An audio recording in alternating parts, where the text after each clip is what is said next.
Zacharie, chapitre 7. Nous allons lire simplement tout d'abord les 3 premiers versets pour y attacher en premier lieu notre attention. La 4e année du roi Darius, la parole de l'Éternel fut adressée à Zacharie le 4e jour du 9e mois, qui est le mois de Kisleu. On avait envoyé de Béthel, Charetzer et Réguem-Mélec avec ces gens pour implorer l'Éternel et pour dire aux sacrificateurs de la maison de l'Éternel des armées et aux prophètes, faut-il que je pleure au 5e mois et que je fasse abstinence comme je l'ai fait tant d'années. Voyons d'abord ce que ce commencement signifie. Une certaine délégation des habitants de Béthel, la ville de Béthel, se rend à Jérusalem pour consulter les sacrificateurs et les prophètes, et cette démarche va être l'occasion de la prophétie de ce chapitre 7 et même du chapitre 8. Cela se passait la 4e année du roi Darius. Il y a là une situation qui est tout à fait précise dans le temps. Darius, nous l'avons dit en commençant l'étude du prophète, était le fils d'Istasme, je dis cela pour le distinguer des autres Darius, le fils d'Istasme, et était d'origine persane. Il était monté sur le trône de Babylone en 521 avant notre ère. Alors nous étions à la 4e année de ce roi, l'année où il est monté sur le trône compte comme première année, si bien que nous étions là en 518 avant notre ère, le 4e jour du 9e mois, c'est-à-dire entre novembre et décembre. Kisleu correspond, est à cheval sur nos mois de novembre et décembre. Zacharie avait débuté son ministère de prophète le 8e mois de la 2e année de Darius, soit environ 23 mois auparavant, presque 2 ans auparavant. Il y avait donc à peu près 2 ans que Zacharie avait eu dans une nuit mémorable les 8 visions que nous avons étudiées. Où en était-on à ce moment-là de la reconstruction du temple? Les travaux qui, comme je l'ai indiqué, avaient été interrompus après l'édit de Darius, les travaux avaient cependant repris le 6e mois de la 2e année, donc 2 ans environ auparavant, et ces travaux étaient bien avancés. Il restait encore presque 3 ans pour achever l'œuvre de reconstruction du temple. Béthel, d'où provenait cette délégation, était cette ville dont parle l'Écriture, située au nord de Jérusalem, pas tellement éloignée, je ne sais pas combien de kilomètres, mais enfin assez peu éloignée de Jérusalem. Et c'est cette ville de Béthel qui avait été rétablie, l'une des premières au retour des Juifs de l'exil en Babylonie.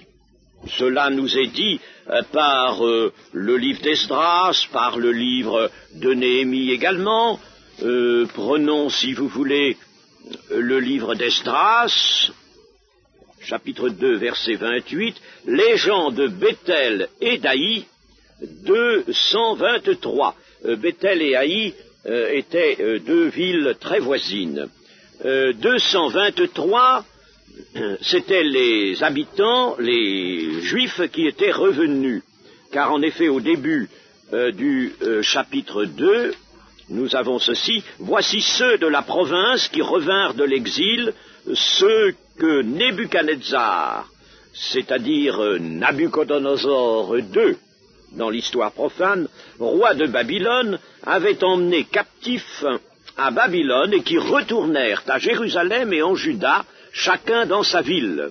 Ils partirent avec Zorobabel, ce Zorobabel que nous voyons à l'œuvre ici, Josué, le souverain sacrificateur, Néhémie et autres, et il y avait même Mardoché, là, n'est-ce pas, dans ce retour. Enfin, ils faisaient partie du premier retour de Babylone, et la ville de Béthel avait donc été rétablie comme ville juive dès le commencement de ce retour.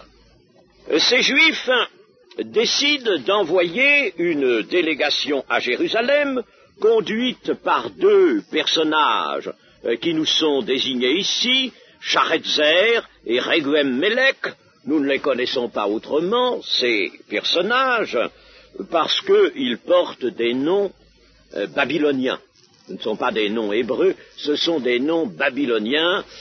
Vous savez qu'au cours de l'exil, qui avait duré donc 70 ans, selon la prophétie de Jérémie, au cours de cet exil, on avait donné à des Juifs des noms babyloniens. Daniel lui-même, le prophète Daniel, avait reçu un nom babylonien, Belshazzar.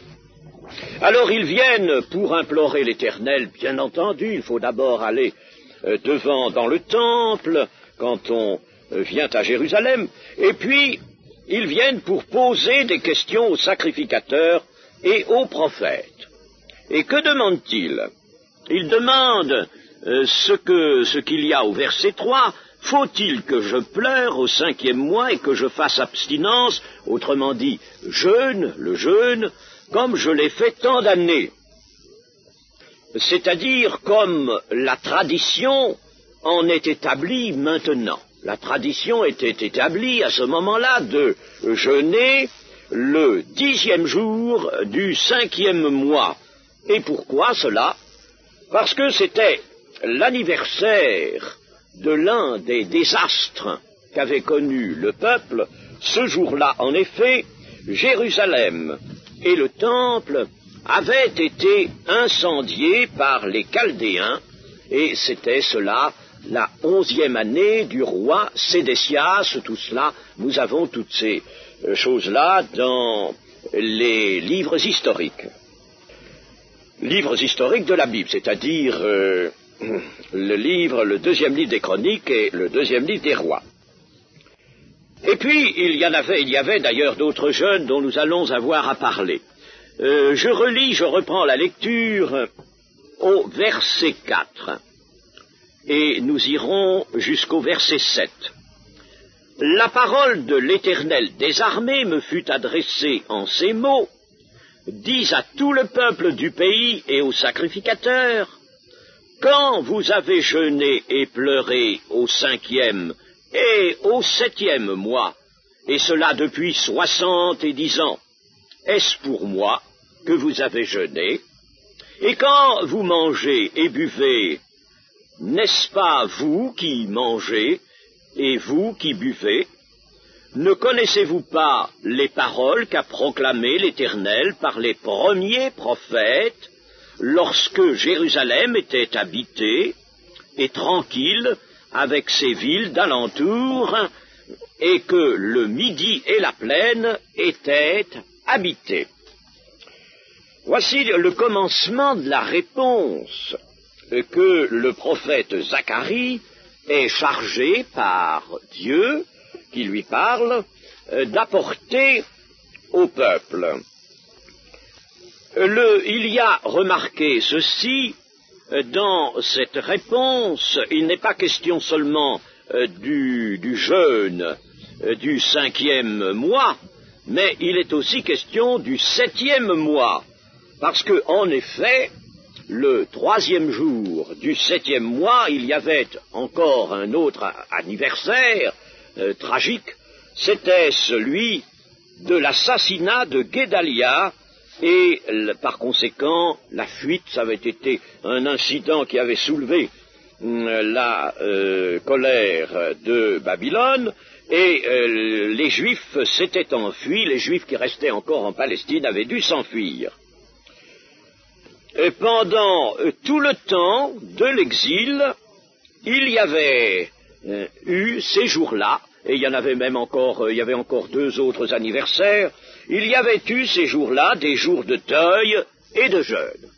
Il y avait 4 anniversaires des désastres subis par Jérusalem et le peuple, et ces 4 jours dans l'année, on les avait considérés comme jours de deuil et de jeûne.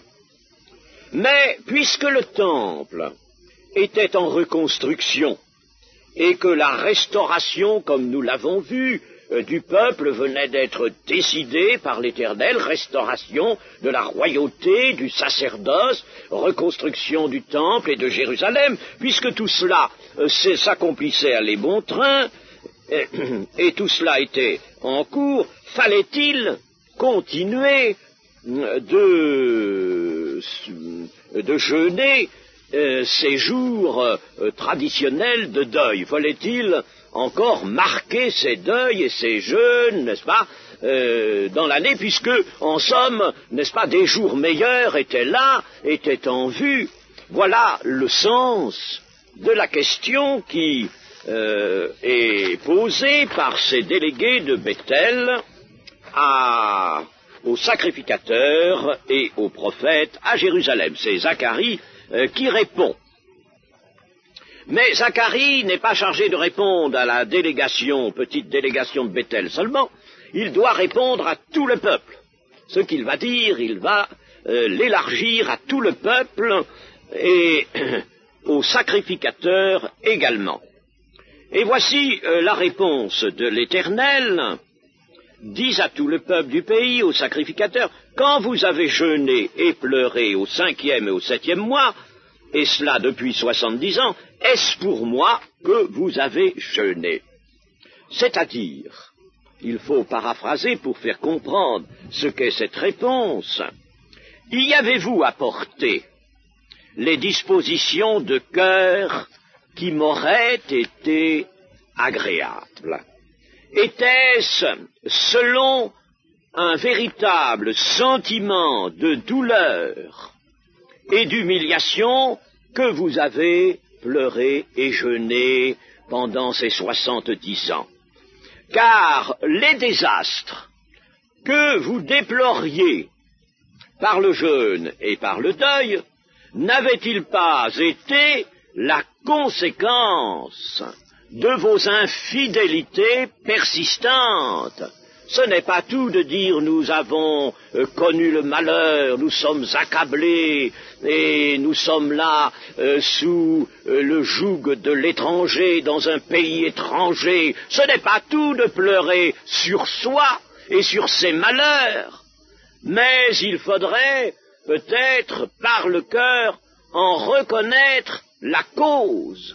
Et la cause, c'est une cause qui avait atteint l'Éternel, qui avait atteint Dieu. Ne l'avez-vous pas fait dans le seul rappel de vos souffrances, mais avec un cœur où il y avait encore de la sécheresse, et en dehors de tout esprit de repentance? Voilà surtout, n'est-ce pas?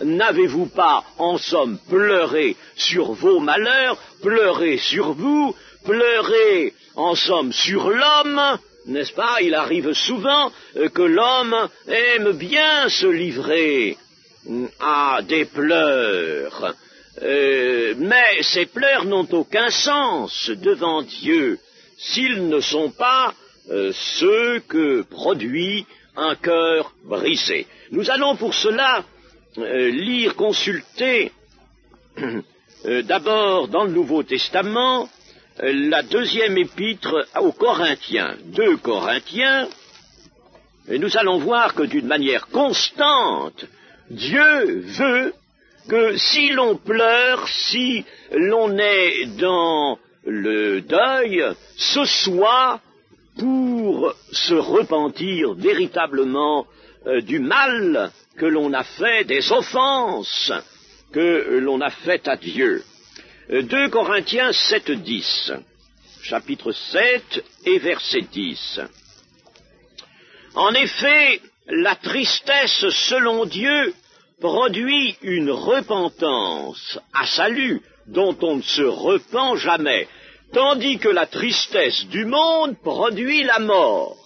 Voilà bien, n'est-ce pas, le départ entre deux formes de tristesse, entre deux accablements.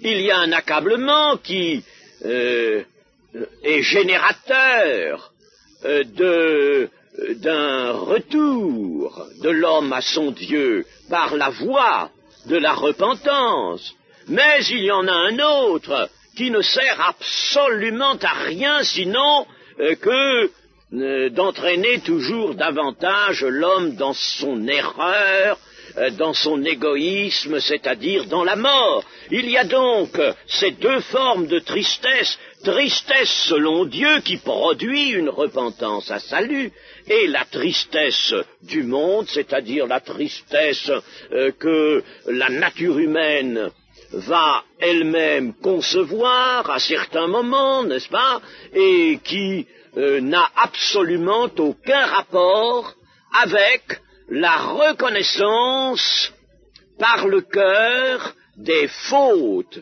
commises, c'est-à-dire des causes qui ont produit l'arrivée des malheurs.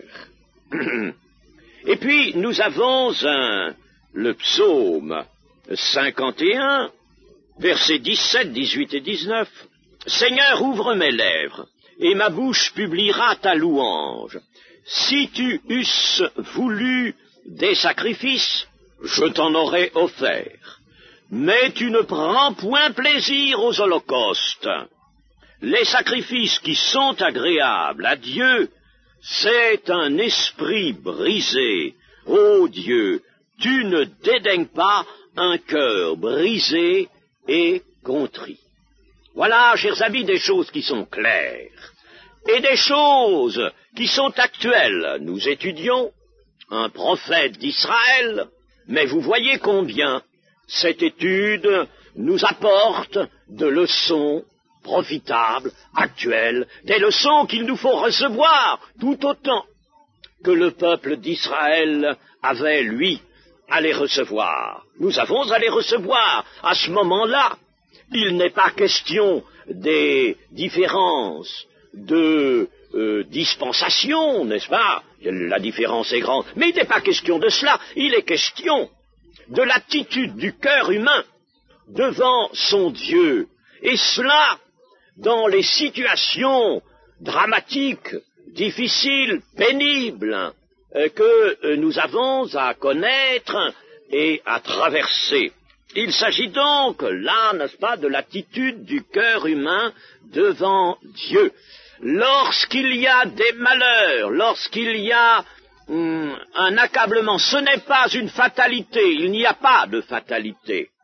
Mais c'est parce que nous n'avons pas pris garde de conserver sur nous la bonne main de notre Dieu, la protection de notre Dieu, et alors notre Dieu nous a laissé aller, puisque nous voulions aller. Nous voulions aller selon les penchants de notre cœur. Nous cédions à ces penchants, nous résistions à la parole de Dieu, nous nous éloignions de cette parole. Alors Dieu nous a laissé aller dans la liberté. Mais voici, n'est-ce pas, que à tout péché il y a conséquences, plus ou moins proches, plus ou moins terribles peut-être, mais les conséquences ne manquent jamais d'arriver, n'est-ce pas? Et alors, ce sont les malheurs. Je disais ce matin, le mal, n'est-ce pas, en hébreu, ra, le mal engendre le malheur.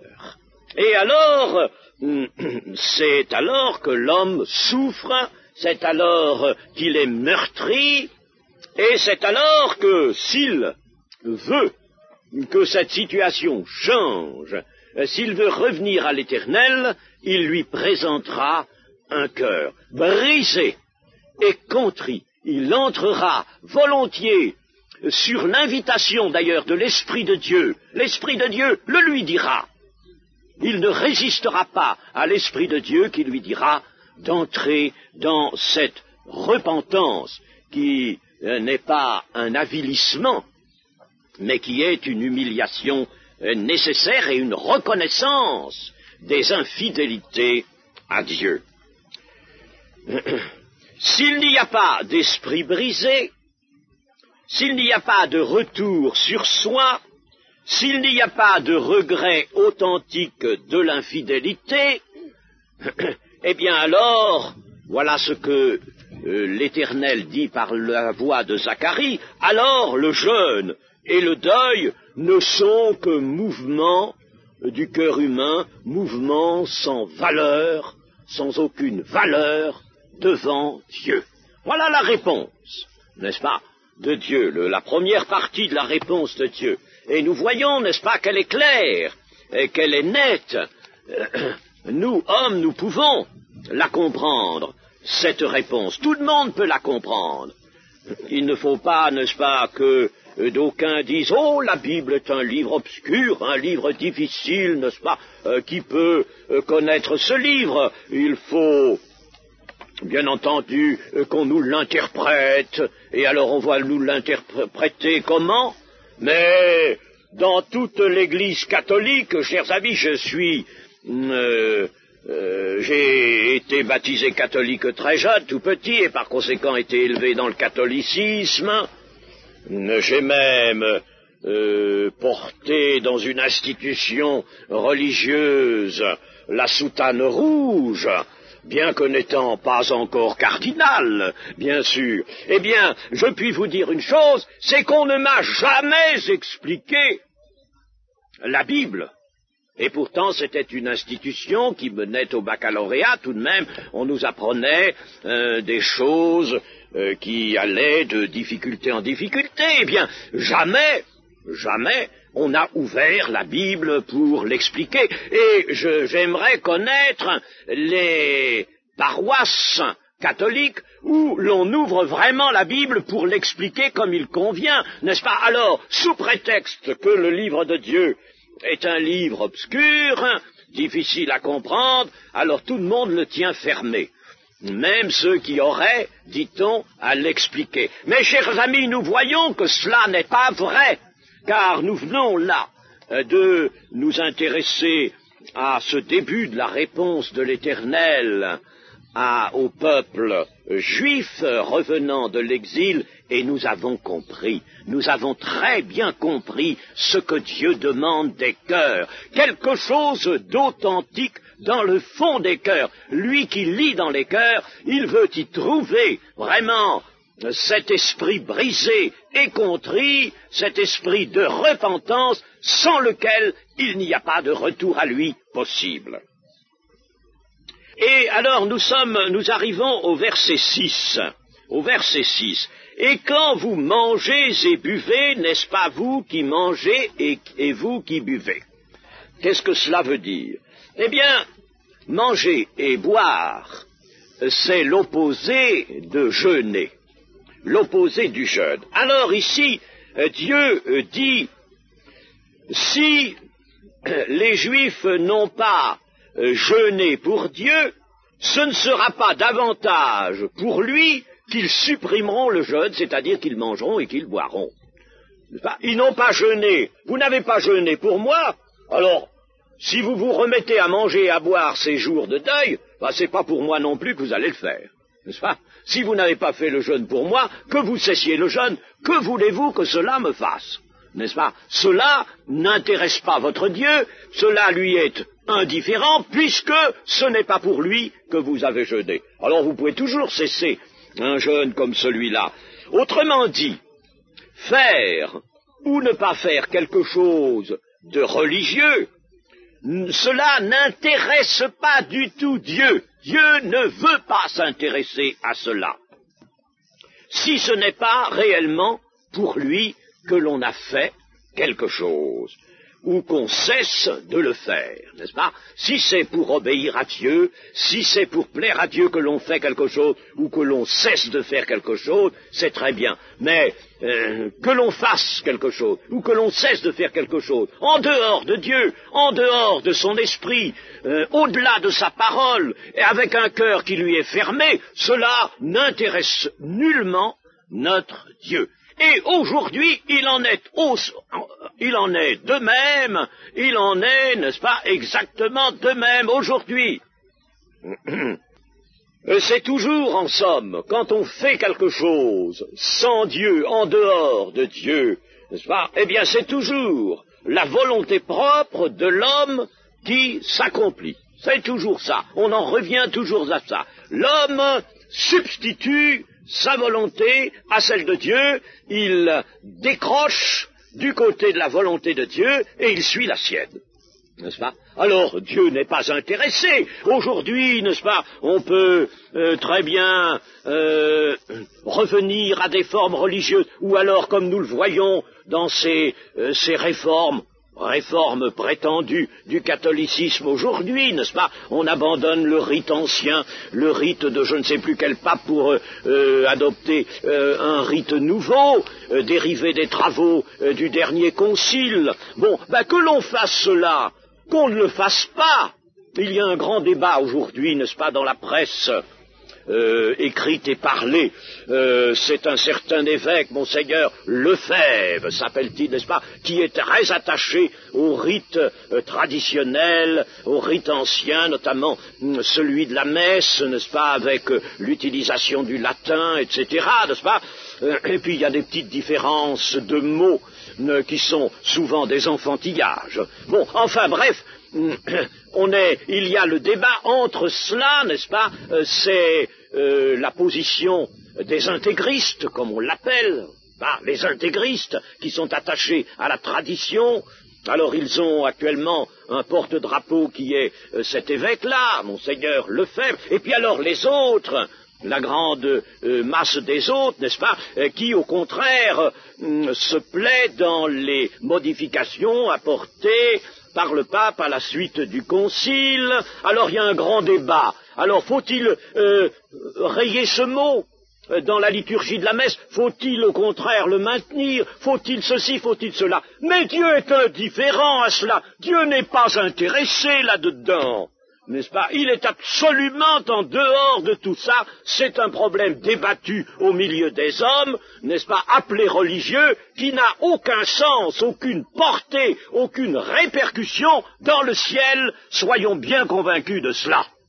Parce que ce n'est pas avec Dieu que l'on avait fait la liturgie de la messe, n'est-ce pas? C'est bien loin de lui, bien loin de sa parole, en opposition avec sa parole, alors on peut changer quelque chose.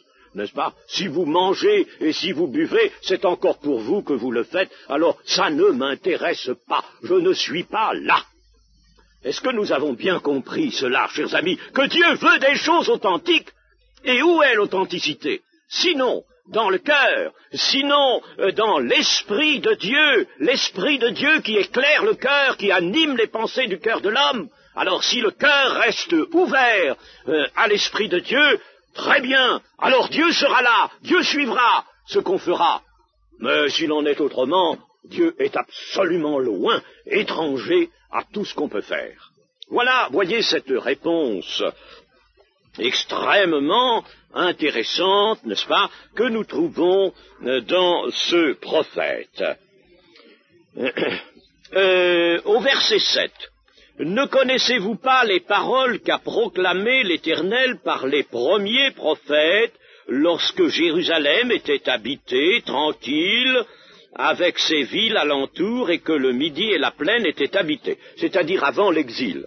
Avant l'exil, eh bien, vous étiez dans votre pays, le pays dans lequel l'Éternel vous avait placé, vous jouissiez d'une certaine sécurité, vous étiez bien, vous étiez le peuple de Dieu, vous n'avez pas persévéré, vous vous êtes au contraire détourné Bon, mais à ce moment-là, vous aviez pourtant les paroles des prophètes, les prophètes qui ont devancé, qui étaient avant Zacharie, avant Ézéchiel, les prophètes les plus anciens, c'est-à-dire non seulement Jérémie, qui était, lui, là au moment de l'exil, mais avant lui encore le prophète Ésaïe.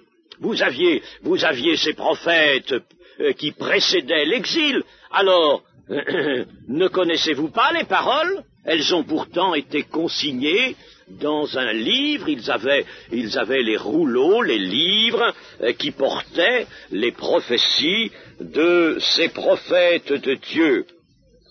Alors l'Éternel rappelle qu'il avait déjà, avant l'exil, réclamé la vraie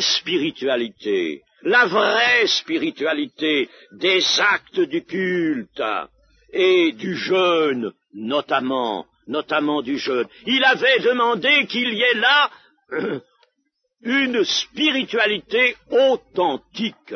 Il avait demandé que l'on fasse tout pour honorer Dieu, tout dans l'obéissance à la parole de Dieu, tout dans l'abandon de sa personne à Dieu, dans le don de sa personne à Dieu, ce qui était le bien. Il avait demandé tout cela, et il voulait que les actes du culte fussent le reflet de cette spiritualité des cœurs, des actes qui sont accomplis par habitude, par tradition, cela non plus, Dieu n'en voulait pas. Il voulait des actes du culte tels que Moïse les avait prescrits, mais ces actes faits en raison de cœurs remplis du désir de suivre l'Éternel, de plaire à l'Éternel et d'obéir à sa parole. Alors, nous avons là, n'est-ce pas, évidemment, des prophètes anciens, nous pourrions en trouver plusieurs passages. Je pourrais, par exemple, vous lire dans Ésaïe, chapitre 1er, verset 12. « Quand vous venez vous présenter devant moi, qui vous demande de souiller mes parvis, cessez d'apporter de vaines offrandes, j'ai en horreur l'encens, les nouvelles lunes, les sabbats, les assemblées, les nouvelles lunes, les sabbats, c'était des fêtes. J'ai en horreur vos fêtes religieuses. Je ne puis voir le crime s'associer aux solennités. Oh, chers amis, mais pensez-vous qu'une telle parole ait pu être supprimée? Mais pourquoi les hommes ne sont-ils pas restés à l'ouïe de cette parole? Je ne puis voir le crime s'associer aux solennités religieuses, aux actes du culte. Je ne puis voir cela, dit l'Éternel. Ah, et pourtant, dans nos siècles de christianisme, qu'a-t-on fait d'autre? Qu'a-t-on fait d'autre que cela? Que d'associer au culte, à ce qu'on appelait la messe ou autre chose, d'associer le crime, d'associer la désobéissance, d'associer l'égoïsme humain. Et c'est bien ainsi que le christianisme a été conduit là où il est aujourd'hui. Mon âme hait vos nouvelles lunes et vos fêtes, elles me sont à charge, je suis las de les supporter, dit l'Éternel. Quand vous étendez vos mains, je détourne de vous mes yeux. Quand vous multipliez les prières, je n'écoute pas. Vos mains sont pleines de sang. Oh, chers amis, il n'y a pas que les criminels, que ceux qui ont tenu le couteau ou le revolver, dont les mains soient pleines de sang. Nous le savons bien, il y a des gens, n'est-ce pas, qui sont bien en dehors du contact avec le populaire, avec les masses, et qui pourtant, de leur résidence, de leur bureau, pourtant déterminent des actions qui sont criminelles, et leurs mains sont pleines de sang. Et puis, on pourrait en citer bien d'autres, certes, Jérémie chapitre 7 et verset 4. Ne vous livrez pas à des espérances trompeuses en disant « C'est ici le temple de l'Éternel, le temple de l'Éternel ». Le temple de l'Éternel. Si vous réformez vos voies et vos œuvres, si vous pratiquez la justice envers les uns et les autres, si vous n'opprimez pas l'étranger, l'orphelin et la veuve, si vous ne répandez pas en ce lieu le sang innocent, et si vous n'allez pas après d'autres dieux pour votre malheur, alors là, vraiment, il y aura un temple de l'Éternel. Il ne suffit pas qu'il y ait le bâtiment appelé le temple de l'Éternel, il faut que le peuple obéisse à la loi de son Dieu et se sanctifie. Voilà ce que l'Éternel avait dit.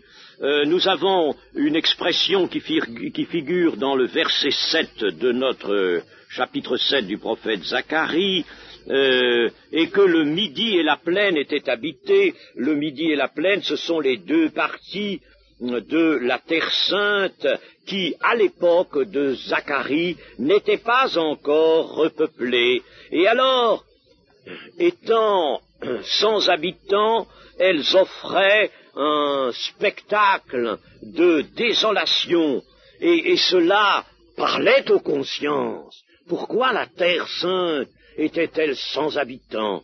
Cela parlait aux consciences. Et ici, vous voyez, Dieu remue en quelque sorte un peu le couteau dans la plaie. Il leur dit, mais à ce moment-là, le Midi et la plaine, c'est-à-dire les deux parties du pays, étaient habitées. Et maintenant, le sont-elles? Regardez, après l'exil, elles sont privées d'habitants. La plaine, c'est la partie qui est située entre la chaîne de Juda, qui est va sensiblement du nord au sud, et puis la côte de la Méditerranée. Pensons, chers amis, à ce que maintenant l'Écriture nous a dit, nous a rappelé de la part de Dieu, n'est-ce pas? Comme il faut être droit de cœur, et comme il faut véritablement continuer de marcher, d'avancer dans l'existence en observant, en gardant, comme a dit le Christ, la parole de l'Éternel, la parole de Dieu, et en l'observant, car Dieu nous a parlé non seulement par un écrit, mais nous le verrons la prochaine fois, par son esprit, et c'est toujours par son esprit que Dieu maintenant sollicite nos cœurs, nous rappelle qu'il nous veut fidèles par le cœur d'abord, et c'est en raison de la fidélité du cœur que nous pourrons lui offrir la fidélité de notre comportement, de nos attitudes, de nos actes. Nos actes seront ce qu'est notre cœur. Vous savez, la chose la plus difficile pour l'homme naturel, c'est d'obéir à Dieu en esprit, c'est-à-dire par le cœur. Volontiers, on dirait à quelqu'un, es-tu décidé vraiment à faire ce que ton Dieu te demande? Es-tu décidé à cela? Oui. Bon, eh bien, tu vas laver la voiture ou tu vas faire ceci ou cela, n'est-ce pas? Et assez volontiers, on trouverait là de l'obéissance. S'il s'agissait de choses matérielles, s'il s'agissait d'une activité de nature matérielle, n'est-ce pas? Alors là, oui, on trouverait volontiers de l'obéissance. Mais quand il s'agit de faire apparaître l'obéissance dans les cœurs d'abord, d'être fervent d'esprit et de disposer son cœur à l'humilité, à l'amour de Dieu, avant toute chose, car nous ne pouvons rien faire de bon s'il n'y a pas cela. Alors là, c'est beaucoup plus difficile. L'homme naturel se récuse, il s'y refuse. Et c'est donc, nous qui sommes chrétiens, à l'homme spirituel en nous qu'il faut demander ces choses. C'est vous dire, si nous avons besoin n'est-ce pas, de veiller sur nous pour que la chair, car l'homme naturel c'est bien cela, pour que la chair, n'est-ce pas, ne nous entraîne pas, parce qu'elle a des pensées, elle a des penchants qui ne sont pas du tout dans l'obéissance à la parole de Dieu. Alors il faut aller du côté de l'homme nouveau que Dieu a fait naître. Il faut, avec ce cœur nouveau qu'il nous a donné, c'est avec lui qu'il faut concevoir l'obéissance en esprit, d'abord dans notre pensée, avec foi, avec amour, avec élan, concevoir l'obéissance là, et cette obéissance du cœur en esprit va se traduire par un comportement chrétien, par des actes qui plairont à l'Éternel. Amen.